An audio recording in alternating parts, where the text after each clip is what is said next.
آج ہم ایران کے گہرے ہوتے آبی بحران پر بات کریں گے۔ یہ ایک ایسے نظام کی کہانی ہے جو اپنی بقا کی جنگ لڑ رہا ہے، بالکل ایک ایسے جسم کی طرح جو شدید دباؤ میں ہو۔ تو چلیے دیکھتے ہیں کہ یہ صورتحال یہاں تک پہنچی کیسے۔ اس کہانی کا آغاز ہوتا ہے ایک بہت ہی عجیب اور ڈرامائی واقعے سے۔ آگ کا ایک روشن گولہ تہران کی ایک شاہراہ کے ساتھ ساتھ بڑھ رہا تھا۔ پہلے تو لوگوں کو لگا کہ شاید یہ کوئی ڈرون حملہ ہے، لیکن جب ویڈیوز سامنے آئیں تو ان میں کوئی دھماکہ نہیں تھا، بلکہ صرف آگ کے شعلے تھے جو ایک لمبی لکیر کی شکل میں وہاں بھڑک رہے تھے جہاں کبھی پانی کی نہر ہوا کرتی تھی۔ تو پھر سوال یہ ہے کہ کیا یہ کوئی حملہ تھا یا پھر یہ اس بات کی علامت تھی کہ ایک پورا سسٹم خود ہی ٹوٹ کر بکھر رہا ہے؟ یہ تصویریں اصل میں ایران کے آبی انفراسٹرکچر کی اس تلخ حقیقت کو سامنے لاتی ہیں جو جنگ شروع ہونے سے بہت پہلے ہی انتہائی نازک ہو چکا تھا۔ اچھا، تو اب آتے ہیں اس بحران کی اصل تشخیص پر۔ ماہرین اسے ڈے زیرو کا نام دے رہے ہیں، ایک ایسا خطرہ جو بالکل سر پر کھڑا ہے، بالکل کسی ڈاکٹر کی دی ہوئی سنگین تشخیص کی طرح۔ تو یہ ڈے زیرو ہے کیا؟ سیدھے لفظوں میں یہ وہ وقت ہوتا ہے جب کسی شہر کے نلکے سوکھ جاتے ہیں اور پانی کی سپلائی اتنی کم ہو جاتی ہے کہ وہ لوگوں کی بنیادی ضروریات بھی پوری نہیں کر پاتی۔ یہ کسی بھی شہری نظام کے لیے ایک بہت بڑی ایمرجنسی ہے۔ اور یہ خطرہ کس شہر کو ہے؟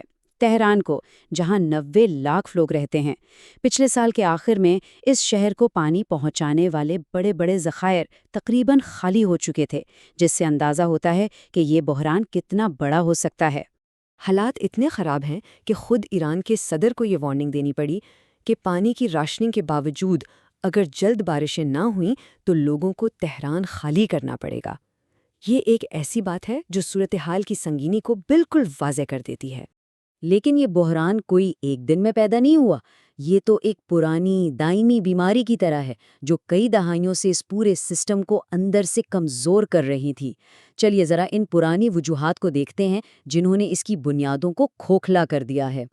اس سسٹم کو کمزور کرنے والی 4 بڑی وجوہات ہیں۔ پہلی، انتظامی سطح پر بد انتظامی۔ دوسری، ایسی زراعت جس میں پانی کا استعمال بے تحاشا ہوتا ہے۔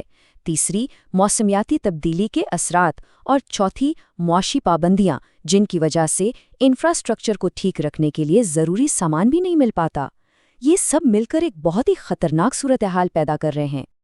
اور اس بات کی تصدیق ایک ماہر پروفیسر سوزین شمیر بھی کرتی ہیں۔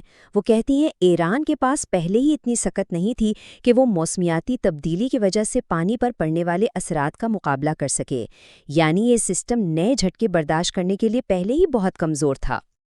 اور یہ دباؤ بڑھا کتنا ہے؟ ورلڈ ویدر ایٹریبیوشن گروپ کے مطابق شدید خشک سالی کے واقعات اب صنعتی دور سے پہلے کے مقابلے میں 10 گنا زیادہ عام ہو گئے ہیں۔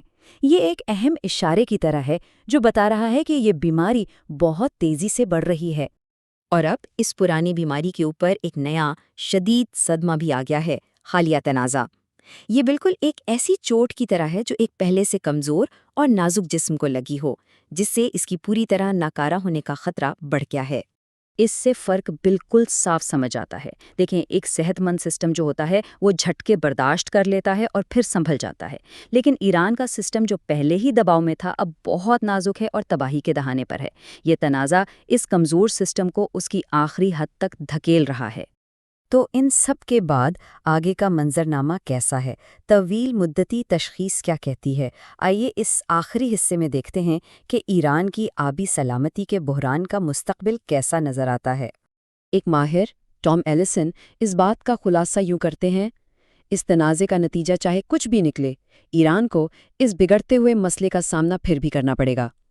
یہ ایک صاف پیغام ہے کہ یہ بحران کسی ایک واقعے سے کہیں زیادہ گہرا اور پورے نظام سے جڑا ہوا ہے۔ اور آخر میں یہ ہمیں ایک بہت ہی سنجیدہ سوال پر لا کھڑا کرتا ہے۔ جب کسی قوم کی شہ رگ یعنی اس کا پانی خشک ہونے لگے تو اس کے بعد کیا ہوتا ہے؟ یہ صرف پانی کا بحران نہیں، یہ بقا کا بحران ہے، اور اس کا جواب ہی ایران کے مستقبل کی سمت طے کرے گا۔